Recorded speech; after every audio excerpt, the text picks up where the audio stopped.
Buenas noches, compañeros. Estimado profesor, es un gusto siempre para nosotros tener el apoyo de nuestros compañeros y obviamente de nuestro estimado profesor. Quiero empezar con un pensamiento que menciona lo siguiente. El conocimiento depende de la humildad, de la actitud y del corazón. Buenas noches, bienvenidos, estimados compañeros, estimado profesor, estimado Miguel Barahona, que nos es un gusto tenerte esta noche con nosotros. También a nuestros entrevistadores, nuestra compañera Lisette Barahona, bienvenida Lisette. Gracias, Julián.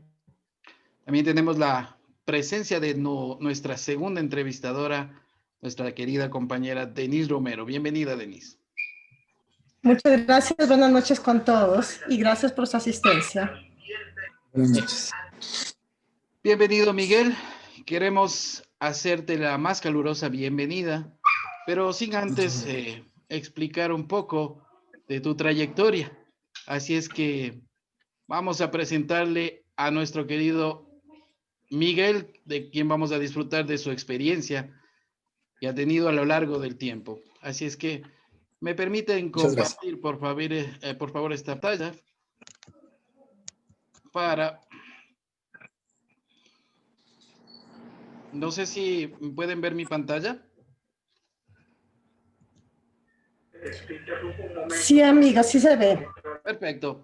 Sí se mira. Esta entrevista la hemos llamado Perspectivas Easter porque en realidad queremos, nosotros como estudiantes cursantes de este noble instituto, queremos darle otro giro a esta entrevista. Así es que queremos saber un poco más de Miguel Barahona. ¿Quién es Miguel Barahona? Pues bueno, él se formó en la Universidad Católica de Cuenca, tiene una ingeniería en contabilidad y auditoría, pues también es magíster en contabilidad y auditoría con mención en gestión tributaria. También tiene un diplomado en gestión tributaria que lo obtuvo en la Universidad Metropolitana de la ciudad de Quito, si no estoy mal, ¿verdad, estimado Miguel? Efectivamente. Muy bien. También queremos mencionar algo antes de continuar, nuestros entrevistadores, como les había mencionado, nuestra querida amiga Lisette Barahona, Denise Romero y mi persona. También quiero mencionar un poco de la experiencia de Miguel Barahona. Él trabajó pues en el servicio de rentas internas en la agencia La Troncal como notificador. También fue capacitador en instituciones secundarias del cantón de La Troncal. También asistente de gerencia general de empresas públicas municipal de agua potable de La Troncal. Auditor en la cooperativa, auditor externo, ¿no? O asesoría externa en la cooperativa de transportes Brisas de Santay, Panorama. Auditor en asesoría externa, también de la Junta de Agua Potable y Alcantarillado del recinto Cochancay. Entre otros trabajos, en la actualidad él ejerce como auditor en asesoría externa y asociación de propietarios en la Asociación de Propietarios Repartidores de Agua de Durán. A lo largo de su ejercicio, pues ha tenido varios trabajos, varias menciones a nivel social, en las provincias de Cañar, Guayas y El Oro, donde ha mejorado las condiciones financieras de las empresas en las cuales él se ha desempeñado. En realidad, bienvenido, Miguel, como vuelvo y recalco, pues es un gusto tener una persona con dicho currículum, ¿no? Bienvenido, Miguel. Gracias, muy amable. Gracias, Julián. Bien, vamos a empezar la ronda de preguntas. Compañeros, les pedimos que si tienen alguna pregunta también, alguna inquietud, pues puedan hacerlo con todo gusto a nuestro querido amigo Miguel. Obviamente no va a contestar preguntas personales porque no está aceptando carpetas, por si acaso, ¿verdad, Miguel? No me dijeron que era para eso. No estoy preparado. Perfecto. Muy bien. Bien, vamos a empezar entonces con esta ronda de preguntas y empezamos con nuestra querida amiga Denise. Denise, tienes la palabra, por favor. Muchas gracias. Bueno, nuevamente, bienvenido. Gracias por apoyarnos con este trabajo que nosotros tenemos que presentar. Y como la experiencia de auditor que tienes, te quería hacer una pregunta, creo que muy básica, ¿no? ¿Cómo crees que la auditoría puede agregar valor a una empresa? Perfecto. El tema de la auditoría es muy importante en todas las empresas. Lastimosamente, no todas las empresas, por temas de cumplimiento, están exigidas a tener o a contratar servicios de auditoría ni interna ni externa, pero sustancialmente los procesos de auditoría son de vital importancia para cualquier empresa porque permite detectar riesgos. Dentro de los 5 componentes cuando hablamos de un ambiente de control, cuando hablamos de un sistema de control interno, debemos primero referirnos y saber de que los auditores evaluamos el riesgo totalmente. Entonces, siempre vamos a mejorar las condiciones de la empresa porque vamos a estar detectando los flancos débiles de las empresas en cada uno de los procesos. Evaluamos el riesgo desde alto, el riesgo puede ser alto, moderado o un riesgo bajo. Entonces, dependiendo del nivel de riesgo que tenga la empresa en las diferentes actividades, ya sean administrativas, operativas, comerciales inclusive, que tenga la empresa, porque todo esto evaluamos nosotros los contadores, nosotros los auditores, ¿para qué? Con la finalidad de mejorar a la empresa. Entonces, de forma rápida podría decir que nosotros mejoramos sustancialmente toda la parte operativa, administrativa, financiera de las empresas porque ayudamos a detectar los niveles de riesgo y ayudamos a mejorarlos justamente con actividades de control. Perfecto, muchas gracias. Otra pregunta. Luego de que cuando tú elaboras, realizas un control interno, una auditoría, se siguen algunos pasos, ¿no es cierto? Que primero conocer la empresa, luego de conocer la empresa, comienzas a solicitar información para poder seguir avanzando con tu informe, ¿no? ¿Cuál es el siguiente paso que realizas? Bueno, en realidad son 3 pasos que se realizan dentro de una auditoría, ¿no es cierto? Lo que es la revisión preliminar, lo que es ya en sí el trabajo de la auditoría y finalmente el del auditor. Con el último paso, con el informe donde queda plasmada la opinión del auditor sobre la razonabilidad de los estados financieros, sobre el buen manejo de todo lo que tiene que ver con la empresa en la parte administrativa, financiera y operativa como tal en su estructura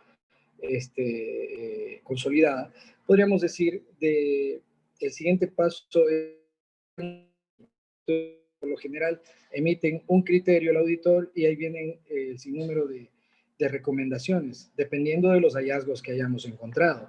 Por cada hallazgo encontrado, por cada hallazgo con su respectiva evidencia, vamos levantando lo que es una matriz de sugerencias o recomendaciones. ¿Para qué? Para que la empresa las cumpla dentro de un plazo determinado.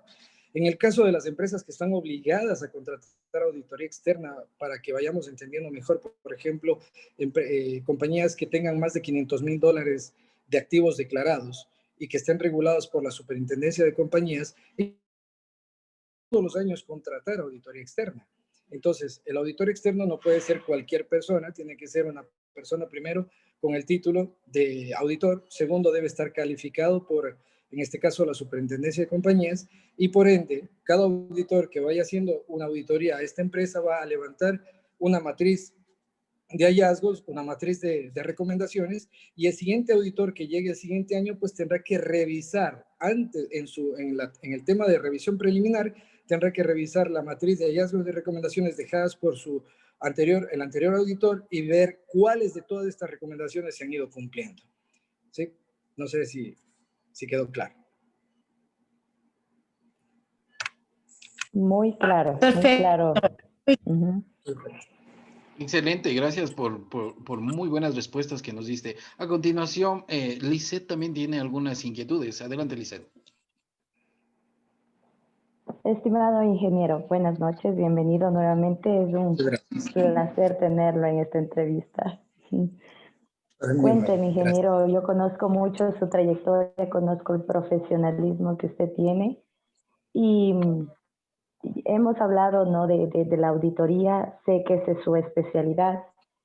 Dígame, por favor, Los controles internos no son muy importantes dentro de la empresa. ¿Qué controles internos, en qué departamentos específicamente ha desempeñado su función de auditor aparte? No sé si tiene tal vez experiencia en otros departamentos aparte del financiero y cómo esto ha ayudado a mejorar la empresa. Claro, perfecto. Bueno, debemos entender, muchas gracias por la pregunta. En primero, el tema del control interno es sustancial para cualquier empresa. El control interno a nosotros nos permite ser eficientes, nos permite ser eficaces, nos permite manejar y presentar fiablemente toda la situación, no solo financiera, económica, tributaria de una empresa. Y lo último, que nos ayuda a cumplir las leyes. Indistintamente de la parte financiera, hay un sinnúmero de leyes que debemos cumplir. Primero debemos entender un poquito el marco conceptual, el marco jurídico de las empresas. ¿Por qué? Porque ya al momento de hablar de empresas, lo primero que se me tiene que venir a la mente es de que estamos hablando de una persona jurídica, hablando de una empresa. Esta persona jurídica tuvo que haberse constituido justamente a través de una escritura pública y debe estar regulada por algún tipo de superintendencia o algún tipo de entidad comunes, Superintendencia de Compañías, y con las que yo más trabajo, Superintendencia de Economía Popular y Solidaria, en el caso de cooperativas, en el caso de asociaciones, en el caso de cooperativas de ahorro y crédito, en el caso de instituciones reguladas por el sistema no financiero. En este caso, el sistema financiero de economía popular y solidaria, perdón. Entonces, un poquito para entender, el tema del control interno nos ayuda no solamente a la parte financiera, en absolutamente todo. Debemos entender que nosotros los auditores evaluamos riesgos. Entonces, en los 5 pasos que existen para la evaluación de un sistema de control interno, que dicho de paso, el sistema de control interno no es otra cosa de que mi empresa en su conjunto tiene un sinnúmero de procesos y todos los procesos de alguna manera se correlacionan. Entonces, ese es parte de mi sistema, ¿no es cierto? Ahora, ¿cómo yo planteo un sistema de control interno en base, nosotros los auditores planteamos cinco principios importantísimos o 5 elementos que son parte del sistema de control interno? Primero, como auditores debemos conocer el ambiente que vamos a controlar, ¿no es cierto? Tenemos que conocer qué tipo de empresa. Usted me hacía la pregunta, me decía parte del tema financiero. Yo soy especialista justamente en temas financieros, pero imagínense si me mandasen a auditar una empresa ambiental y me ponen a ver el tema de control de calidad orientado al impacto ambiental que genera, por ejemplo, yo tendría primero que conocer toda la parte jurídica respecto a este tema para ver cuáles son las leyes que estamos infringiendo, para ver cuáles son las leyes que me están regentando y para yo poder tomar y evaluar el nivel de riesgo, que es el paso 2. Una vez que conozco mi entorno, voy a evaluar mi riesgo. ¿Cómo evalúo el riesgo? Sencillo. Nosotros los auditores tenemos un sinnúmero de recursos para evaluaciones del riesgo. Podemos revisar la situación financiera de la empresa, podemos revisar manuales, podemos revisar políticas, procedimientos. Y una de las más comunes es que nos gusta hacer, hacemos cuestionarios, entrevistamos al personal de la empresa, porque es la fuerza motriz de todo el ambiente de control y de toda la empresa como tal. Entonces, nosotros, ¿cómo evaluamos riesgo? Haciendo preguntas inherentes al cargo. Se me ocurre, no tengo mucha experiencia en un tema que no sea relacionado con lo financiero. Todo lo que hago tiene que ver con la parte financiera, también con la parte administrativa. Por ejemplo, algo que puede ser muy básico y que no nos pasa, que mucho me pasa acá en compañías de la costa, es, por ejemplo, cómo se están destinando los recursos. Hay instituciones que recaudan por ventas, recaudan por aporte de accionistas, recaudan por ahorro de accionistas. Entonces, yo una pregunta básica que hago para mi evaluación del riesgo es, tenemos cuentas, ya sea de ahorro corrientes, cuentas de banco, individualmente de cada recurso captado? Y acá, por ejemplo, en mi experiencia me he topado que no, todo meten en una sola cuenta. Eso, por ejemplo, a mí, para el tema de manejo financiero, es un nivel de riesgo elevadísimo. ¿Por qué? Porque en el lenguaje sencillo es como que si estoy sacando dinero que debo ocupar o estoy ocupando dinero que no me compete. Entonces ahí cuando hacemos evaluaciones ya financieras, cuadramos, hacemos flujos de caja, hacemos seguimiento al efectivo, nos damos cuenta que estamos con déficit, nos damos cuenta que nos está faltando dinero. Entonces, para eso sirve, ¿no es cierto? Una de las partes importantes, evaluamos los riesgos. El tercer paso que hacemos los auditores, ¿qué es? Una vez que ya tenemos evaluado el riesgo, sabemos a qué nos estamos enfrentando, entonces ahora sí vamos a hacer actividades de control. Mi querida Lisset, ¿cuáles son las actividades de control? Un ejemplo, yo tengo una persona en una empresa que ella misma paga y ella misma cobra. Por ejemplo, ahí yo tengo un riesgo elevadísimo, porque yo no puedo tener una persona que maneje dinero y que lo utilice, ¿no es cierto? Siempre tengo que descentralizar un poquito este tipo de funciones. ¿Qué se me ocurre? Se me ocurre un manual o se me ocurre implementar políticas sobre el uso del efectivo en la empresa. Entonces yo ya dejo como una pequeña norma doméstica, ¿no es cierto? Donde yo le digo al cualquier administrador, el manual dejo instaurado el hecho de que no puede una persona ser juez y parte en el manejo del dinero. Pero ya lo dejo sentado por escrito. La deficiencia de todas las empresas, de la mayoría de las empresas, es que somos cómodos. No nos gusta crear, se me ocurre, políticas internas, manuales de control. No hacemos absolutamente nada. Solamente trabajamos de una forma empírica. El tercer paso. El cuarto paso en esta evaluación, en este sistema de control interno, es la comunicación y la información. La información tiene que fluir como una conversación, como cuando tú y yo charlamos. Tiene que fluir de esa manera.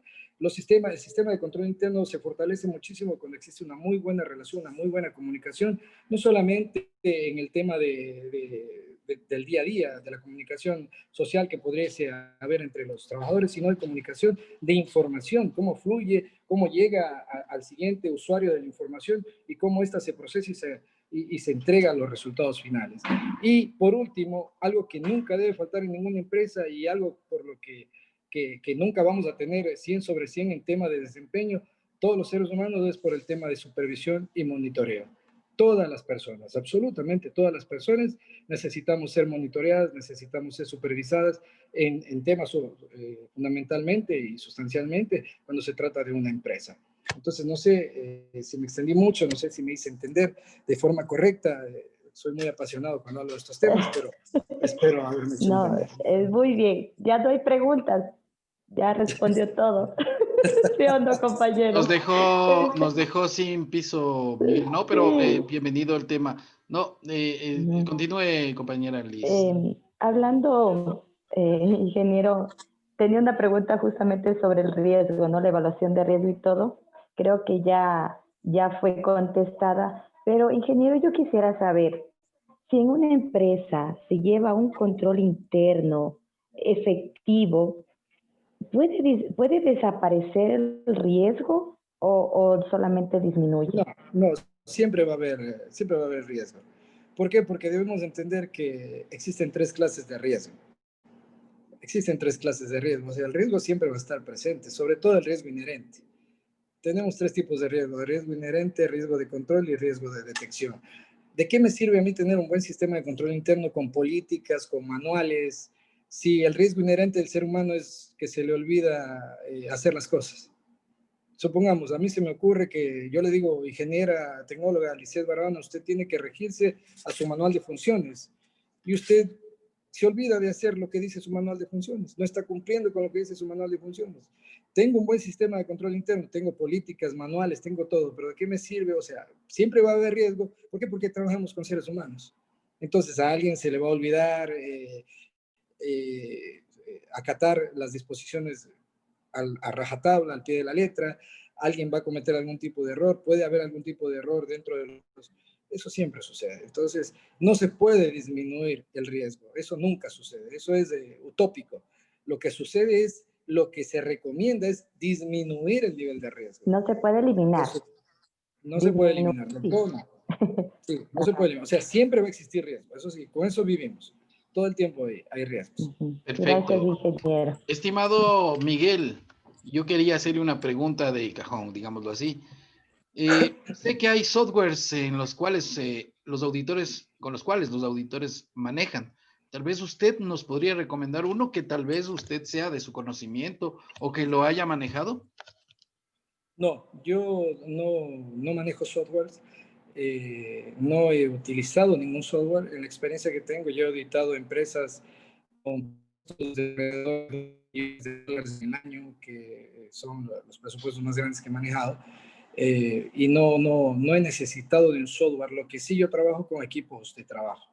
Yo nunca hago una auditoría solo. Lo que yo confío mucho en el tema de la gente, porque un poquito yéndonos más allá de las aulas universitarias, un poquito yéndonos más allá de la parte como tal de la norma, de la parte del aprendizaje, de la parte pedagógica, que era el término que quería utilizar, está el ser humano. Yo creo que el tema de ser auditor tiene mucho que ver también con nuestra suspicacia, con el tema de desconfiar de todo. A mí me va muy bien tratando de entender el modus operandi de las personas que manejan las empresas.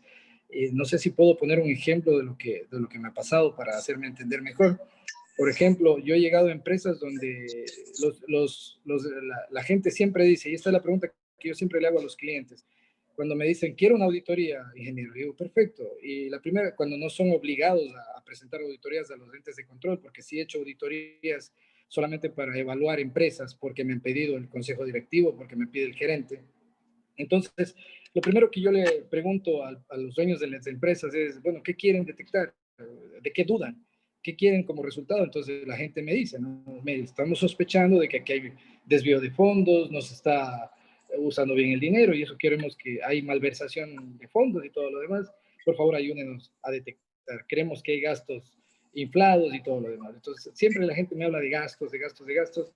Y cuando llegué acá a la ciudad de Durán, donde tengo un nicho de mercado importante en temas de auditoría, me di cuenta de que el modo de operandi es diferente, ¿no? Acá trabajan mucho con el tema de las cuentas de balance, más no de las cuentas de resultados, y que hacen egresos sin ningún tipo de control, desconociendo normas que son bastante básicas para el tema, por ejemplo, de instituciones reguladas por la Superintendencia de Economía Popular y Solidaria, donde nos dice, la norma dice que el señor gerente podrá disponer de hasta 10 salarios básicos como gerente. Él podrá usar, gastar, si necesita algo para la empresa lo podrá hacer, pero hasta 10 salarios básicos. La norma dice que si usted necesita como gerente más dinero, sobrepasa los 10 salarios básicos, tendrá que pedirle a una de las partes importantes del control de la supervisión, en este caso plasmado en un grupito que se llama Consejo de Administración. Entonces el señor gerente tiene que ir al Consejo de Administración y decir, señores, autorícenme a manejar más de 10 salarios básicos. Y entonces ahí vamos metiéndonos en temas de control y supervisión, ¿no? Como pueden escuchar. Si es que necesito utilizar dinero de más de 100 salarios básicos, tengo que irme ya no al Consejo de Administración, tendré que irme a la Junta General o a la Asamblea General de Socios en este caso, para que ellos me autoricen. Entonces miren qué bonito es todo. Existe la norma, está plasmado en la norma, pero acá mucho hacen caso omiso o nada de caso a lo que dicta la normativa. Entonces, en mi experiencia, les digo así, yo me he topado con muchas actitudes y cosas que solo se ven en películas, formas de fraude increíbles que la gente aplica con tal solamente de jinetear el dinero, de crear malversación de fondos. Una de las cosas que yo sí les dejo en esta pequeña charla, como consejo, es de que si algún momento están al frente de una empresa, ustedes tienen que olvidarse del manejo del efectivo como tal, sino todo tiene que ser a través del sistema financiero. Créanme que no existe mejor cosa para poder fortalecer un sistema de control interno que como política de manejo de recursos, todo sea a través del sistema financiero nacional. Porque ahí yo puedo darle seguimiento, yo puedo rastrear el dinero. Y eso, bueno, en el caso muy particular a mí me ha funcionado mucho. Y ahora el tema del software, volviendo al tema, justamente por eso no, en temas de auditoría no es muy recomendable el tema del software, porque necesitamos, el software no sabe de leyes, el software no sabe de suspicacia, el software no conoce mucho de la parte que es bastante humana en temas de auditoría. Sí, para un tema contable, para el tema de la contabilidad, un software es muy necesario, porque es un proceso sistemático como tal, pero en los procesos de auditoría como tal no es muy necesario porque, vuelvo y digo, necesitamos mucho el conocimiento de la norma, entonces un software muy difícilmente me va a poder dar y satisfacer todas estas necesidades de leyes, de marco jurídico y lo demás. No sé si pude contestar la pregunta. Gracias, ingeniero. Muchas Yo gracias. creo que... Miguel, me quedo con lo último. En Ajá. realidad, esto del manejo de la auditoría requiere bastante conciencia en cuanto a los procesos y a ser honestos. Y eso es lo que muchas veces pasa Exacto. en los países. Justamente, Julián, si me permites, ingeniero, para Tenemos un terminar, primero, minutito, Lizeth. Primero agradecerle por de verdad que el aporte que usted da en este momento nos sirve de mucho. A nombre del Instituto Superior Rumiñahui, pues queremos extenderle un agradecimiento. Esto ayuda a crecer profesionalmente para cada uno de nosotros. Ingeniero, en tres cualidades. Eh, ¿Cómo debe ser un auditor? ¿Qué cualidades debe tener un auditor? Tres cualidades. Bueno, primero la integridad. Primero la integridad, la honestidad y la ética. Debemos ser bastante éticos. Y dentro de la ética está el tema de la imparcialidad, el tema del buen manejo profesional y siempre manejarnos sobre todo con la imparcialidad. ¿Por qué? Porque muchas de las veces los auditores externos o la gente piensa que cuando contrata a un auditor, como me está contratando el gerente, como me está contratando o la junta directiva, piensan que yo voy solamente satisfacer las necesidades de ellos. No, los auditores evaluamos riesgos de donde venga. Si el que comete el error es el gerente, pues será observado. Si es que el que comete el error es la junta directiva, la junta de accionistas, pues será palabras, el tema de la integridad, el tema de la honestidad y el tema de la ética, mi querida Alicia. Perfecto. Miguel, le agradezco nuevamente por su gran aporte. También queremos, de pronto tenemos unos dos minutitos para hacer preguntas de nuestros invitados. De pronto, compañeros que desean hacerle alguna preguntita en 2 minutos, o estimado profesor Luis Alberto. Tienen palabra abierta. ¿Sí me escuchan? Sí, profesor, adelante, profesor Luis Alberto. Bienvenido. Buenas noches, estimado profesor. ¿Cómo está? Miguel, ¿cómo está? Un gusto saludarlo, a los chicos también, de igual manera a los chicos que están presentes dentro de la entrevista. Bueno, primeramente agradecer dentro de lo que es ese aporte profesional, porque usted nos está ayudando, no solo enriqueciendo lo que es el conocimiento de nuestros estudiantes, sino también topando este tema que es importante, ¿no? La situación de un manejo profesional de manera ética. Eso me parece algo muy importante. Ha considerado conceptos que son, la verdad, muy importantes, amplios, apasionantes, y solo quería comentarle algo para los chicos también, para que ellos a lo mejor dentro de las preguntas que realizaron. Usted mencionó algo de lo que es el tema del hallazgo. Usted mencionó algo dentro de lo que es incluso generar lo que es una matriz de sugerencias, digámoslo así. Y esto estaba dentro de recomendaciones e incluso iban dentro de plazos determinados. Pero mi pregunta va, este plazo es una sugerencia propia del auditor, porque entiendo yo que el trabajo obviamente sería parte de la empresa y en la empresa ya van, digamos que dentro de otro tipo de planeamientos, dentro de otro tipo de objetivos y todo dentro de lo que es el giro de negocio. Entonces, lo suyo es más una recomendación. ¿Me podría explicar un poquito más de ese tema? Ya, perfecto. Muchas gracias, profesor, por la pregunta. En el tema de cuando nosotros los auditores emitimos la opinión del auditor, que sería, o el informe final de auditoría donde va plasmada la opinión del auditor, que dicho de paso, la opinión del auditor inclusive en el tema de las NIF, nosotros tenemos ya un formato establecido donde opinamos si existió algún tipo de observación, si es que tiene un informe limpio, si tiene un informe con salvedades, si es un informe negativo. Eso existe ya, la opinión del auditor como tal ya viene en un formato establecido. Nosotros solamente lo adaptamos como auditores.